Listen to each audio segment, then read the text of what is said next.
Good afternoon. I'm Dan DeRosa with 19 News Now, coming to you from our digital studio. We want to dig a little deeper into a shooting that happened this week in East Cleveland involving an officer who shot, and eventually the 18-year-old suspect died. We're talking about 18-year-old Vincent Belmonte. He was shot by Sergeant Larry McDonald of the East Cleveland Police Department. There was a lot that led up to this shooting.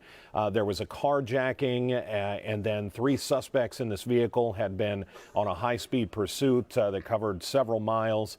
They crashed into several items when they got into East Cleveland. They hit several things, according to the police, and that's when all three suspects bailed. It was the driver who police started to chase.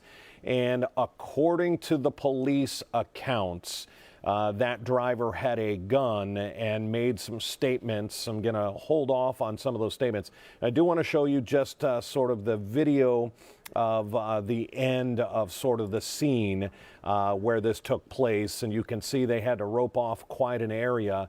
The other problem with this investigation is that the officer who pulled the trigger, who shot and killed the 18-year-old suspect, Vincent Belmonte, he shut off his body cam, and this is the scene right here. This is the end of the chase and shooting that happened right there is where it occurred.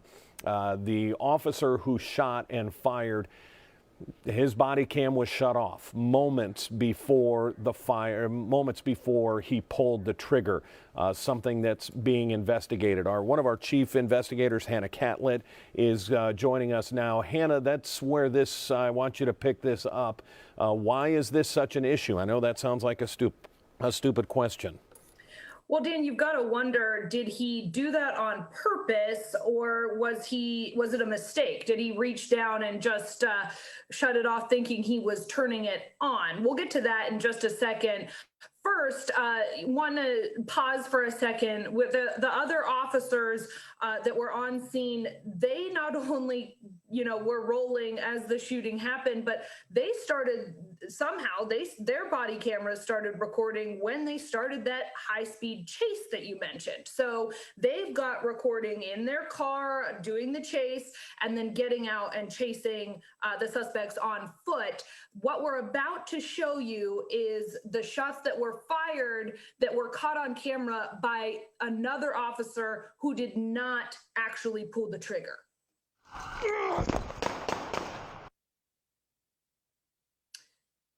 So you heard the shots there, and then you see the officer still going towards the officer who fired his weapon.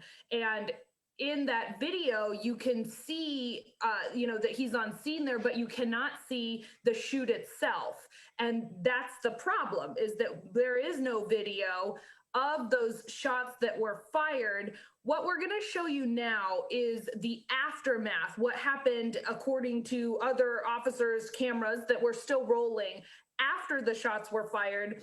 The officer McDonald, who did pull the trigger, he's visibly upset, and we're going to show you, him walking around and being upset after he clearly injured the suspect. Good, bro. All right. Sarge, you want to stay here? Relax. Hey, come on, baby. Damn it! Listen. Hey, don't lose it here, baby. Calm down. Don't lose it here. All right, Sarge. Yes, sir. He went to grab that gun, man. I didn't know what the to do. He went to pull that mother and I shot, man. Hey, baby. That was clean as ever. It was you or him, all right? It was you or him.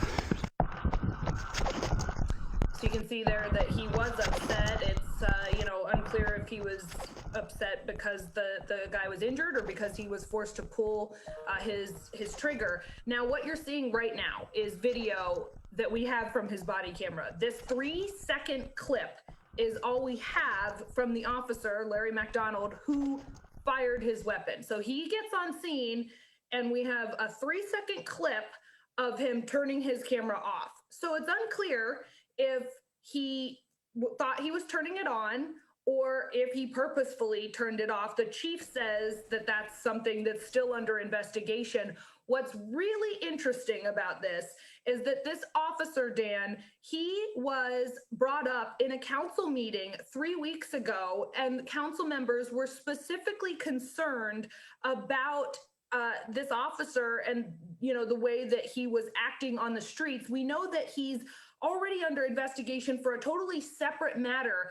He's under investigation by the FBI and has been also the center of several internal investigations. So this officer 3 weeks ago came up in a conversation specifically about body cameras in a council meeting. And now we're going to play the audio, the recorded audio from that public meeting where a councilwoman brings up her concern that he has his body camera on.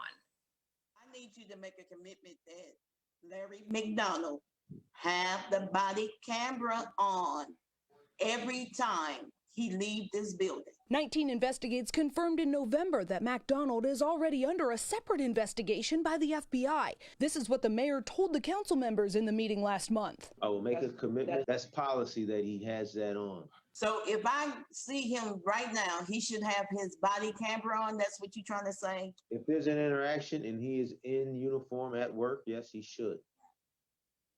So there you have it.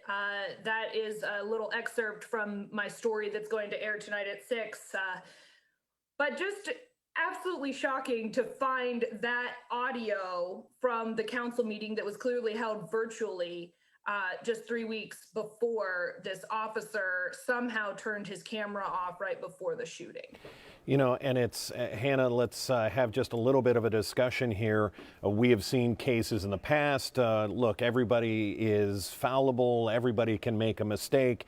He is in the heat of the moment. If it ends up that his explanation is that I went to click it to make sure it was on, but what he didn't know is that it was already on, and by clicking it, he turns it off. Sort of this double click mentality. We've seen this in the past. Yeah, the weird thing, Dan, is that the other officers, the clips from the other officers begin during the pursuit. So yeah, it might have been a mistake that he turned it off. That's quite possible. But the other question is, if that's the case, why was he just then turning it on when he was chasing the suspect on foot? Why wasn't it activated during the chase as the other officers had theirs activated? You know what I mean?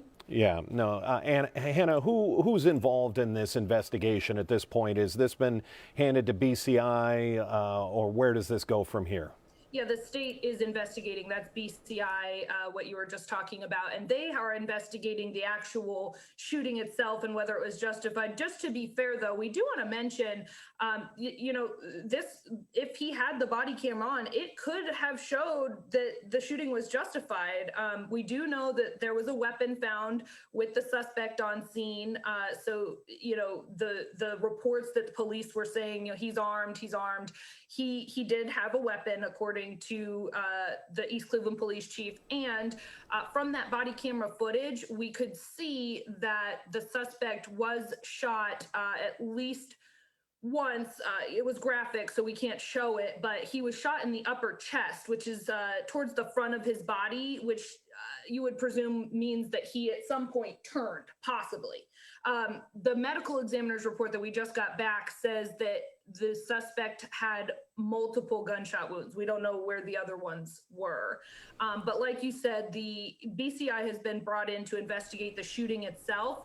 The East Cleveland Police Department then has the 2 officers who were on scene for the shooting on leave, and they will handle the internal investigation into where that missing body camera video is. And Hannah, there's one very important statement that was made by the police chief when he held a news conference there at the scene. There's a very important, now again, this is according to what the police chief said. Walk us through about the statement that the police chief claims the suspect made about having a gun. So again, the officer who fired his weapon was the only one who was actually there, and would have captured this moment. So this is why it's a problem that we don't have his body camera footage. But he told the police chief, who then told us, that the suspect was running away, turned around with his weapon, and told officers, "You're gonna have to kill me." And that's when officers fired, because he was drawing his weapon. The suspect. When the one, and I want to be clear, only one officer fired, correct? Yes, sorry, yes. Okay. It is obviously an investigation that is a little bit muddy at this point, but we wanted to make sure you knew at home that we're staying on top of this. Hannah is incredible at going through the investigation process, and we're going to keep on it because there are some question marks here. And while there has been a lot of news going on this week, this happened on Tuesday. We want to make sure you at home understand that we're not letting this go, that we want to find out exactly what happened. And one of the biggest questions to come out so far, just 2 days after the shooting, is why did that officer suddenly turn off his body camera moments before the actual shooting? Nobody is saying the officer did it on purpose, but that's why there is an investigation, and that's why an outside source, BCI, the Bureau of Criminal Investigation for the state of Ohio, has been brought in to handle this. Hannah, I want to appreciate your time walking us through this in what is a very complicated case. All right, take care. So we're going to finish up here as we've got other news going to happen within a half hour. We expect to hear from Ohio Governor Mike DeWine to give us his latest COVID update.